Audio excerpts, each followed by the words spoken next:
For a closer look at U.S. politics, Rick Mullaney, Executive Director of Public Policy Institute at Jacksonville University, joins us live. Rick, good to have you with us. Now, firstly, where did Nikki Haley's campaign go wrong and why did she decide to suspend her campaign? What was missing? Great to be with you. And first of all, I'm not so sure her campaign went wrong. I think in the end, Donald Trump had a popularity that was going to be hard to beat in this cycle. Part of the strategy for Nikki Haley was to convince voters that she could win in November and Donald Trump could not. And in fact, polling suggested she beat Joe Biden by a larger margin. But Donald Trump also beat Joe Biden, according to polling, and that was not persuasive to voters.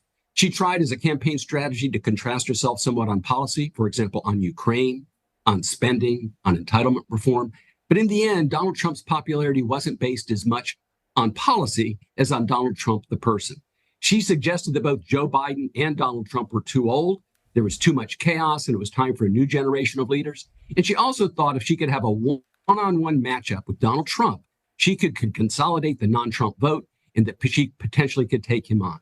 In the end, Donald Trump's popularity with conservative voters, with evangelicals, and with the base was too much for her to overcome. And after Super Tuesday, she recognized there was no path for her getting the nomination, and she suspended her campaign earlier today. Okay, with Haley out then, do you think her supporters will back Trump or could they flip to Biden? Who do you think will be able to win over her voters? It's a great question, and it's one of the big issues facing Donald Trump today.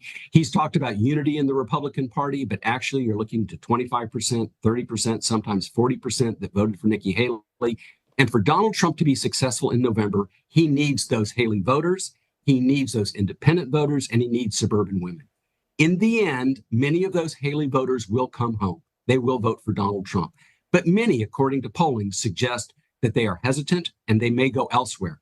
And this, you could have a little bit of crossover with these voters going to Joe Biden or potentially to a third party. If that's the case, it's a real challenge for Donald Trump. That's why strategically, it's in Donald Trump's best interest to reconcile with Nikki Haley. He needs Nikki Haley and he needs Nikki Haley's voters to be successful in November. Now, in her speech about an hour ago, Nikki Haley mentioned Trump but stopped short of endorsing him. What do you read into that? In taking a look at that, I believe that given her criticism of Donald Trump over the last several weeks, given her criticism of his age, of his chaos, of his fitness for office, except as it relates to Joe Biden, who she says is worse, I don't think it would have been very credible for her to necessarily have endorsed him today. And so in the near term, she's not endorsing. But as this plays out over time, I believe there's a great incentive for Donald Trump to make peace with Nikki Haley and an incentive for Nikki Haley to make peace with Donald Trump. Donald Trump needs her for November, and Nikki Haley needs Donald Trump and that base for 2028 in the long view for her political future. So watch this play out in the days and weeks ahead. I expect that in the end, as you saw recently with Mitch McConnell, you may see an endorsement coming down the road from Nikki Haley. Let's take a closer look at those Super Tuesday results. Both Joe Biden and Donald Trump won big. Reports say Trump won 14 out of the 15 states that voted on Super Tuesday, while Biden swept 14 states plus Iowa. What's your take on the results? It was absolutely dominant by Donald Trump. It was dominant by Joe Biden, and it was predicted to be dominant. And we're well on the path to that rematch. There were, however, some warning signs in there for both.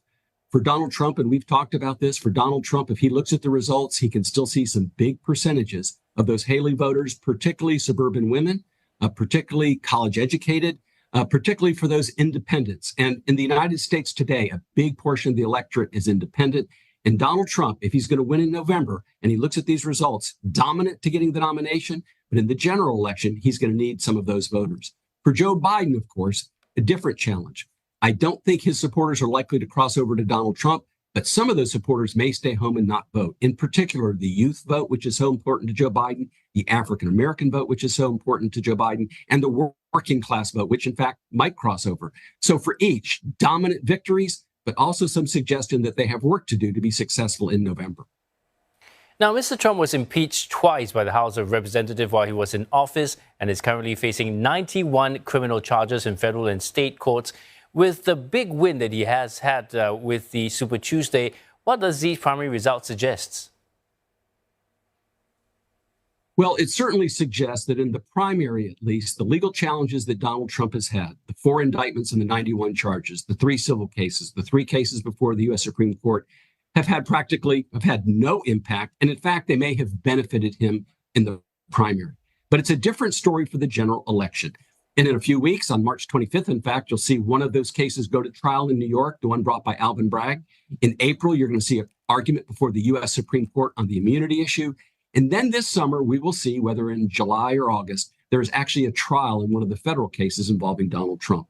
If there is a trial, the possibility of it having a greater impact in the general election is far more than the primary.